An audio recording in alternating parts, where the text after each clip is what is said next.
Well, let's do camera one. Well, ladies and gentlemen, this is part two of Basis, whatever the hell it is, part four. And we got Harald in East Germany via Skype. Except this is not. I'll have to put deaf aid in. This is not for public consumption, really, is it? I mean, it's pretty horrendous. Harald, you're speaking. Hi, good evening. Good evening. Getting me? Yeah.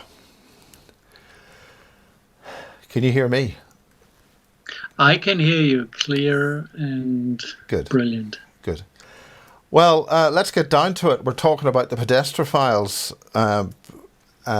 What's the beef on all this?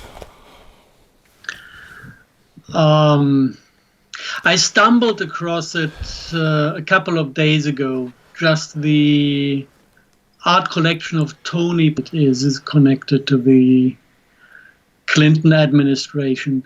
And it was like, I've been listening to this indictments thing for ages. Will they be unsealed? Won't they be unsealed? How many will be unsealed? How many unsealed and sealed ones do exist? And it was always, will all this crime ever get to court? Will ever something will be happening? Will evidence be good enough to turn indictments into some other sort of thing? And then 2 days ago, I came across these pictures of the art collection of the Podesta brother, and I thought, actually, this is absolutely enough to make a case out of it. Not in front of the court, but to just diagnose the state of this world, because from there you can kind of put your anchor and then go across our reality and realize that it's not that we are living in a good system that has its drawback. There's something systemically wrong in this world, and you can get that as a mindset. You can get the idea of it, but once you get this emotionally, it's about changing your life. And this is kind of the spark I would like to ignite, or to take you with me to that point where the mind is realizing that there is something systemically wrong in this world, and the heart is realizing it's a mirror of my own way of living. And if I don't change my way of living and my change of perception of the world and of myself, this weird reality will just continue existing. And this is kind of the point I would come to, more on the heart level, on the emotional level. But I thought this Podesta collection is a good point to dive into the emotional values of what kind of world we live in. Well, it's pretty horrendous stuff.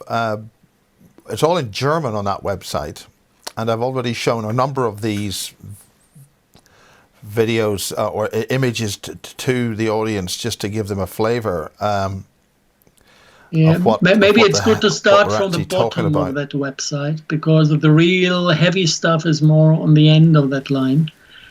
The beginning is more about genetically modified beings in interaction with humans, but when you come to cannabis, it's more the bottom part of it.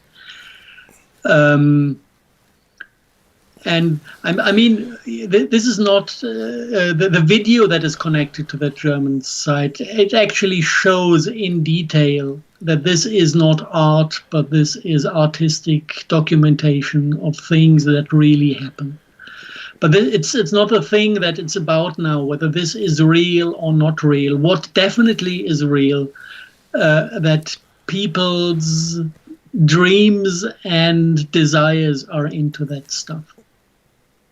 And this is something that is hard to get. How can you be into these things? Yeah, but the point is, Harald, that they aren't people. They're things inside people, what we call wetware. There's other creatures that we're dealing with, which aren't from around here. They've taken over human clones. some other form of creature. Yes, true. Once you come to this state, at a certain point, things are mixed up with alien entities. But I have never ever experienced or saw a single case of demonic entities being in people where there was no deal made and no hidden profit involved for the human, and no, at a certain point, conscious decision to make that deal. And I know about the deals because canceling the deal is the only way out of this constellation when people try to go down the way of healing. So what exactly does that mean? So, I mean, in what way are you're skirting around a point here? Could you spell it out in plain, blood-curdling language? Let's dive into those pictures, because most of it is about children. Children have tremendous amounts of life force. Yeah, it's and all if about life force. as a human, if I disconnect from source and I'm drained energetically, I become hungry for life force. And then these situations are extremely tempting because I can refill my batteries with the life force of children when I do what these pictures show. And this is kind of the deal or the hidden profit or the open profit that is attached to it. So you can't blame it on the demon.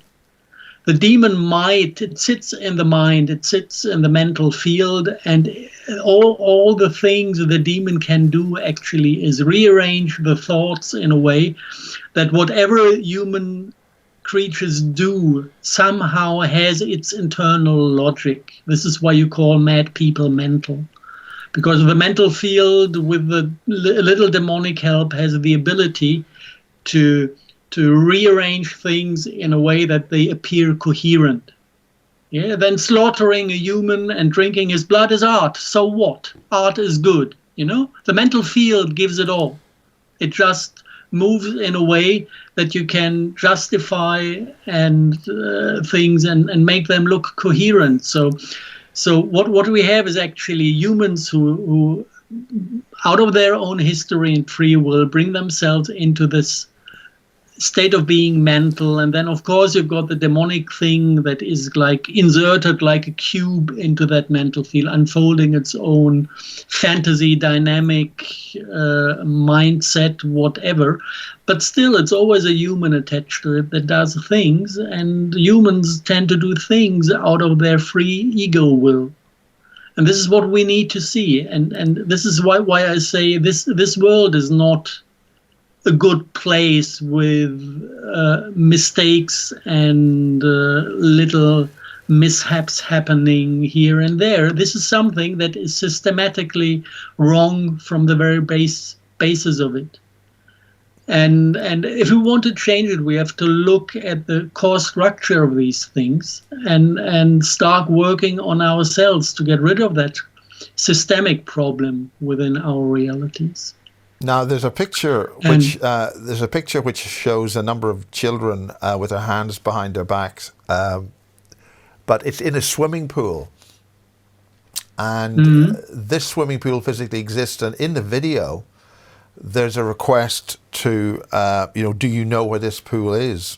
Does anybody know where that swimming pool is? Because that would the lady made the research and she found it, and it's a property of a mother of one of the most famous CNN reporters, and apparently he was tortured there by his mother that was into a satanic cult as a child. And actually the picture in the collection is showing this CNN reporter as a child. At least this is what the lady claims that did that research. So again, it's not art. This is daily life in the homes of the 1 million members of the Church of the United States. And this is a number that I did not invent, 1 million. Well, that might actually And be it's the small. That might be a small and it's number. the ruling class. This is the elite of the United States. It's not the people on the street, the people in the slums. It's not the dying middle class. These are the CEOs of the companies and the politicians and the big bosses in media. This is Hollywood. Yeah, Well, just I look have to for say- videos of, I think it was Katy kind of being proud of drinking human blood and Yeah, whatever. that's- You know, this is it's widespread enough to be self-confident, to openly speak out about what it is, because they think they are already in a place where they took over power and nothing can stop them anymore. And they don't give a And damn if the they know. the basic problem is that this is about hierarchy and money. These people can be at the top of society because everybody buys into living in a society that has a top and a bottom. This is about millions of people buying into hierarchies, being at the lower end of them, dreaming of getting upstairs one day. Until they get there, they agree to being beaten and exploited and abused and whatever, just because it's so convenient not to be self-responsible. This is why I talk about the hidden profit of satanic deals.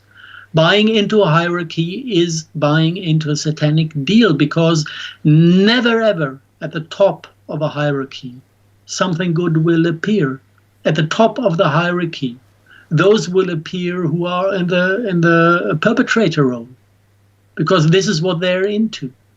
You can't have a hierarchy with a victim at the top that might develop understanding and mutual love for other victims. This is not how it works. It works only between perpetrators and victims, and the perpetrators will appear at the top of the hierarchy. And they will do what is in the nature of this role. So if you want to get rid of this reality, it's not about exchanging roles or getting somebody with a good heart on top of the hierarchy, because this is not, there's no space for that within the system. We have to realize that the entire system is what it is. It is satanic. And if we buy into the system at any point, in any role, even in the role of the savior, that is also part of that. You know, you get all these beautiful characters that try to prevent doomsday from happening, and that do all these beautiful things like WikiLeaks. It's all part of the game. Yeah, the savior sits there and makes everybody else passive. Fuck that role. It doesn't work. Yeah, so we have to learn that this is not working that way. The only thing that works is pull back all your attention to yourself, recognize your positions and your games within yourself, and end them. This is what works. And then there will be no space for podestas to feed on livestock. Not the tax one and not the living one. How do we accomplish that? I mean, how do we make that a reality? The first thing is the decision to make that reality. And this is something just emotional. Maybe we can get back a little bit away from these ugly pictures. I've been listening for the last 2 days. I've been listening to a song on YouTube. It's Jeff Beck featuring Imogen Heap with the song Blanket. Maybe if it's legally okay, you can blend it in at the end of this half hour. It probably isn't. They'll about a lady singing that she only sees what she wants to see, and she only is what she wants to be, because she's pulling a blanket over her. And somehow the music, the guitarist mainly, has the ability to dissolve that blanket and give the listener in the middle of the song a chance to wake up and meet reality. it's encoded in the music. It's somehow beautiful. I kept on listening it for again and again and again till I was crying this morning, because the song has somehow the ability to reconnect you to what is real. And what it needs actually is this emotional reconnection point. From there on, everybody can find his way into action. But what it needs is to put an anchor into the emotional realization that we're actually living in a world that is made out of torture energy, fear, pain, and all the other things we don't look at in daily life. But the emotional reality is that sad in a way. And our minds manage to create a reality that is just hovering above that. And we never ever reconnect to what actually our true self feels day in, day out, because the true selves are somewhere around. It's not that they're dead. It's not that maybe the day consciousness is getting closer and closer to that biorobot state, but the true human always is still witnessing the life of the incarnation. So that true feeling is somehow accessible. And once we put our anchor in this real feeling of what we are living and what we got into, then it becomes natural in every single second of our daily life to relate differently to the things we see. And another possibility, if you think that I'm just making up stuff and you don't get that feeling, just go to YouTube and take 90 minutes of time and watch the film Earthlings about how animals are treated on this planet. And then try again to listen to Jeff Beck and Imogen Heap and try to get that point of diving into real emotion. Maybe you manage to watch that Earthling films without crying and getting there, and then try to go there with the music. It's all about this emotional point of reconnecting to what your real self actually already does feel, because it's not disconnected from everything. We are disconnected. Our day consciousness is disconnected. And it's a little bit difficult with language. When you see something that shouldn't be the way it is, in German we've got the beautiful word Empörung, which directly translated means empowerment in a way. But Empörung in German is more like being disgusted by something to the point of standing up, and this standing up is the empowerment. It's included in the grammatical construct, and this is what it needs for people. Yeah, we're all kind of flatliners that got used to all the madness around, and we need to look at things in a way that makes us stand up, just out of an emotional uprising. And then things will become different. And the second step then is not to fall for this drama triangle interaction. You know, like the yellow vests in France that demand for a better politician to rule them. This is not how it works. The uprising should be in everybody's own life, by getting rid of dependency, getting rid of the disability to live your own life because you made yourself to a disabled slave of a system of supply pipes, like shown in this beautiful film Brazil, whoever knows it. It's this is why I say it's systemic. The problem is systemic. We have been systematically disabled to live our own lives. We are systematically put into a completely dependent situation, so that it's close to impossible to rebel in a point that we disconnect from the systematically bad system we are bound into. And it definitely needs some emotional uprising to gather the power to really disconnect.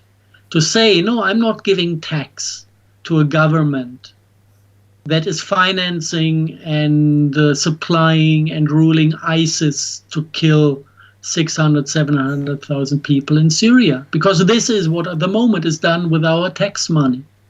It goes to ISIS.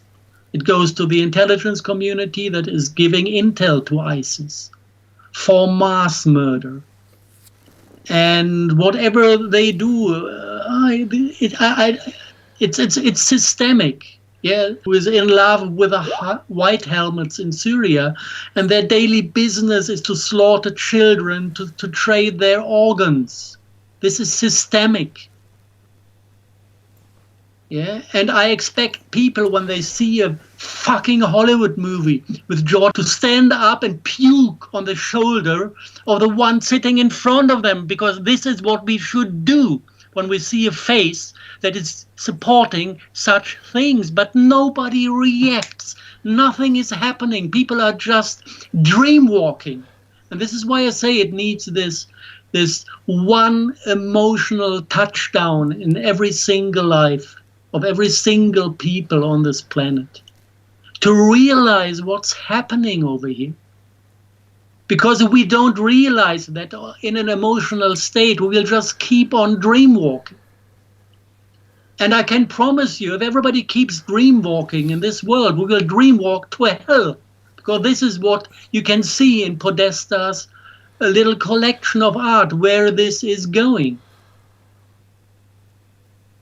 And yeah, this is kind of what I just wanted to share today, a little, I don't know how to call it, a wake-up call, and I don't want to leave you with my anger, just maybe for ending the story. Just go to Jeff Beck and Imogen Heap to get the love that is also in an uprising, because there's so much love in these musicians that put a finger to this wound, that you might as well start from there. But something needs to happen. And best before Christmas. Because after Christmas, another year and another loop is starting when nothing happens. Well, let's make something happen. And let's play that song in our minds. We won't be able to play it on the video, and we hope to get this out and stay up, but we'll see. Thanks for drawing your attention to this, my attention to this, Harald. And I think when people realize the kind of creatures that we're dealing with in the elite who've done these deals with whatever, we might be able to resolve the issue in some way or other. How do you feel about that? Yeah, let's go for it. I just can state what I do and hope for everybody's initiative and self-responsibility, because this is a one-to-one thing between every single human and himself. There's no other way to get through, because A can't change B. This is what they try to teach us, that A can pay B to solve the problem of C, or whatever. You can prolong these lines, and the only thing that does work, according to my experience, is A does. And if A does well, B follows. Well, I think we've seen enough of those pictures. We'll end part 4 here. That's the second part that we wanted to put on its own of part 4. And thank you, Harald. It's good to see you, and it's good to see you getting through the things that you've had to go through, and you've learned and endured and things. And we'll look forward to seeing you again in 2019. Yeah, whenever you like. Okay, well, thank you. Always a pleasure. Great pleasure. Warning others. Thank you for now. Goodbye.